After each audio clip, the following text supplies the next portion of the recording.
Thank y'all for having me. Wasn't she amazing? Just so y'all know, she made most of that up. Just shot from the hip. And now I feel stupid because I wrote my little speech here. I'm not really going to be shooting from the hip. I'm going to be reading off these pieces of paper, if that's all right. So, my father didn't cut up meat. You know what I mean?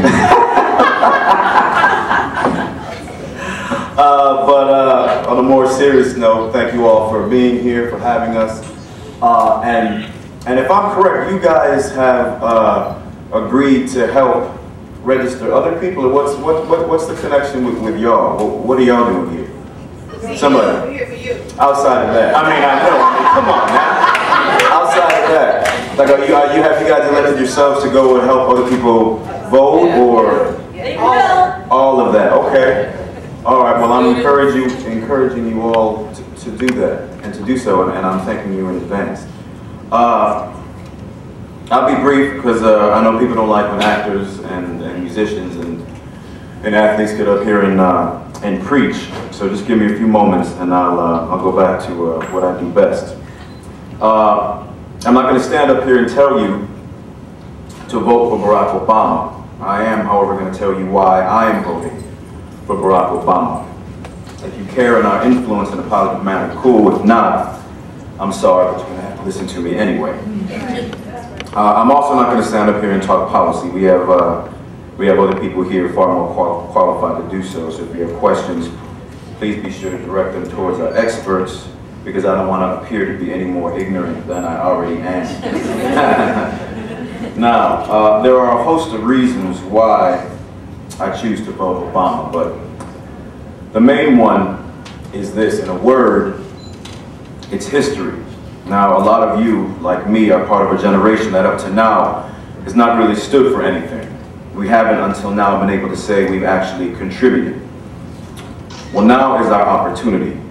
And not just because Barack Obama is a black man, even though that's something of which we should all be very proud, but because, as Aisha was saying, our country it's in shambles. I don't have to tell you how on the wrong track we are, from environment to millions of lost jobs, skyrocketed gas prices, education, healthcare. America is in a very bad place. Now, in my opinion, logically, the country needs something different, someone different.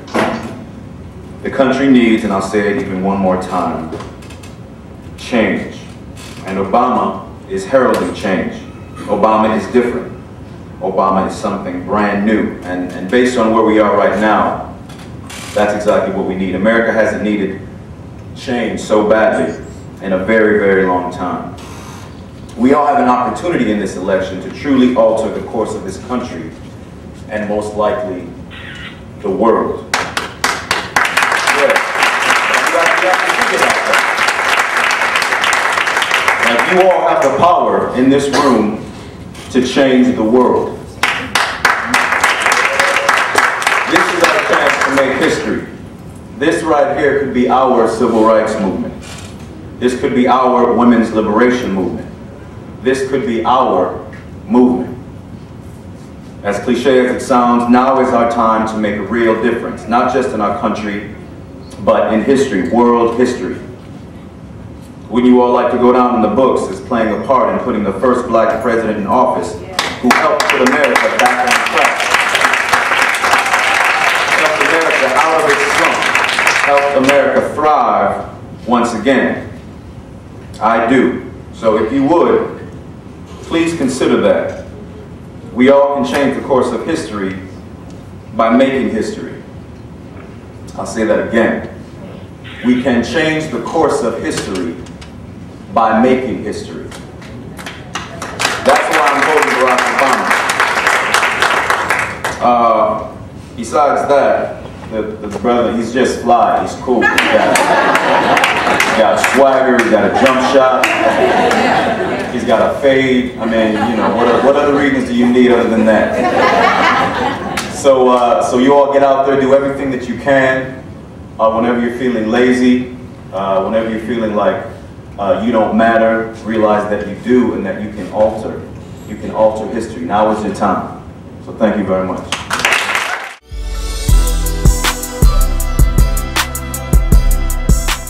How you doing? Good. Well, you know, geez, you guys were really good there. So I think I'll just talk about one specific thing that means a lot to me. I grew up, my mom was always talking about JFK and how her experiences with that and how she saved all these articles from that era in this little piece of luggage that she had, and I'd bring it to school for show and tell. They were like falling apart, you know. But it was just, she always talked about this time in her life where she felt so connected to this man, and I always envied that. And then growing up, I didn't vote when I was you know, at the early stages that you could vote, and I just haven't been present. I haven't felt connected to something like this before, and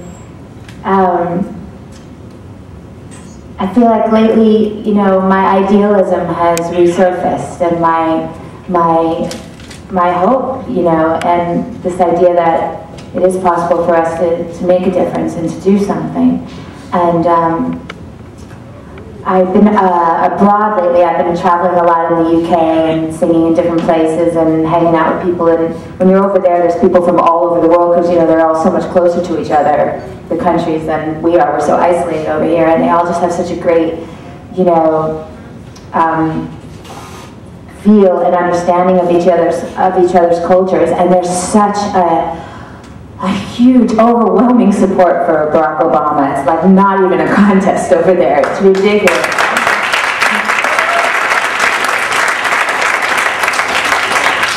And they're just waiting to see if the United States is going to get their act together and vote the right person in. They don't care about color. They don't care, you know, race and his name and all. I mean, they don't. It's incredible, and they're nervous over there, you know, and what that makes me feel is that I think it's so, you know, the Republicans talk about safety all the time, you know, and inflict this fear in everyone about all of this terrorism and all this stuff. But the idea of Barack building things from the bottom up, where it's about coming together and him representing this, you know, all these cultures and under a compassion, you know, for people, that I think that's where we're really going to end up making our world a safer place, because, you know, they'll feel like they can relate to him, and he can go in there and talk to those people, and damn it, you know, if he does want to talk to some, you know, crazy dictator people, I mean, he can probably do it, you know? It takes that special person, that special thing that he has that's brought us all here, and he can, you know, that's why it makes me so angry when they talk about, you know, his speeches and his words not meaning, you know, just being fluff or something, because it is what makes a difference. It's those people that can get up and bring people together just by their magic, you know, and I think that's where it's going to be safer, through diplomacy, and yeah, he'll be a hard ass, and he'll do what he has to do, but he will also really reach out and gain the respect and our standing in the world, I guess is what I'm trying to say. I just want that back. They don't respect us the same anymore, and America is a superpower, but, you know, pretty soon it's going to be about China and Brazil and India and America. We're going to have to globally all share this world, you know, and so we need someone that's going to get along with people and not just come in and say, we're going to bat you over the head and bring in our armies and do whatever we can. And on a personal note, you know, hopefully soon I'll have little chocolatey babies running around, and I'd like them to grow up in the world and see somebody, you know, I don't know if the campaign would like me to say this, but it's important to me. I want them to be able to see themselves in their president. And so, thanks, guys. Thanks for